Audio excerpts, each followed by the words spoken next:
Hennessy. Thank you for coming out tonight. You know, driving down here, I was thinking about an old movie called King's Row. I don't know if any of you ever saw it. It wasn't. Ronald Reagan played a young man who was in love with a girl, and Ron was from the wrong side of the tracks. Her father was the most prominent citizen in the town. He was a doctor.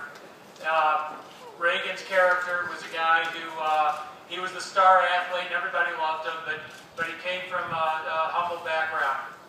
And when he had a minor injury on his leg, the girl's father, the doctor, amputated his leg in order to destroy his hope, in order to break the bond that he had with the doctor's daughter.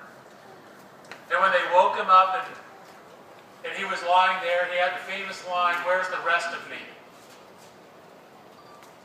But we forget what he said after that. They told him that they amputated his leg.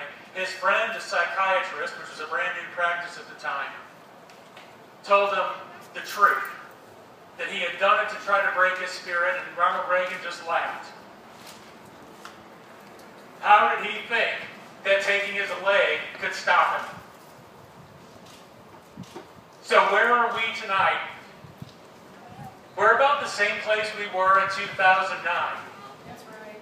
We're not any further back, we're not any further forward, except that we have a lot stronger network than we did in 2009.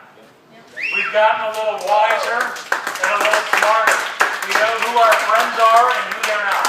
We know who we can count on when the chips are down. Not Robert. So we've learned that the power to tax is ultimate.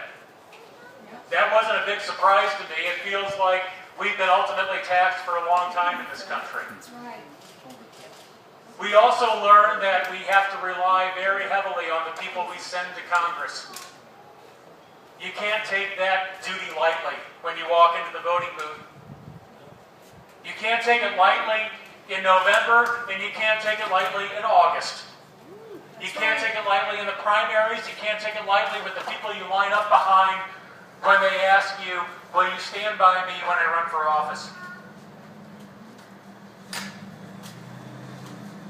The Supreme Court has just given Congress the ultimate power to drive any behavior that they choose. They can make us buy any car that we want, that they want. They can make us change our homes. They can make us move. They can literally empty out a state by imposing an onerous tax on living there. And Chief Justice Roberts said so.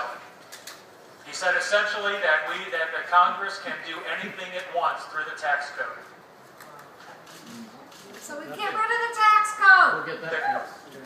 Well, we get rid of the 16th Amendment eventually, and the 17th needs to go along with it.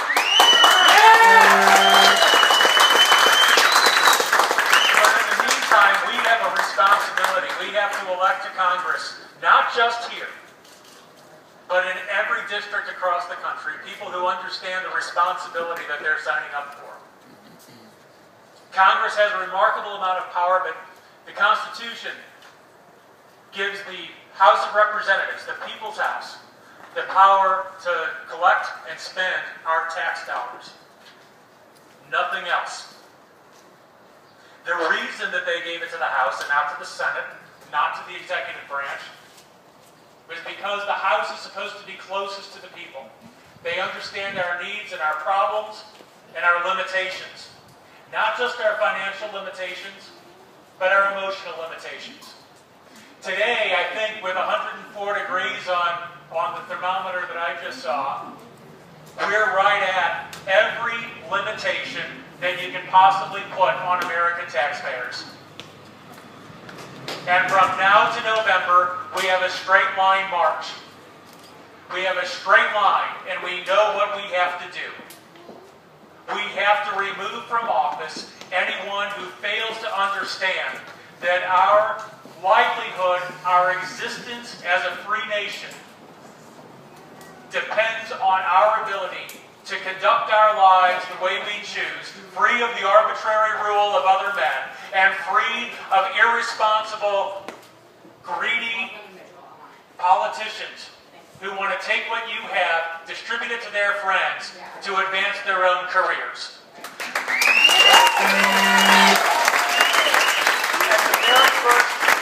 At the very first Tea Party, I reminisced on Benjamin Franklin's line to a woman after the Constitutional Convention who asked, "What have you brought us?" And he said, "A republic, if you can keep it." Today, maybe the Supreme Court did us a favor.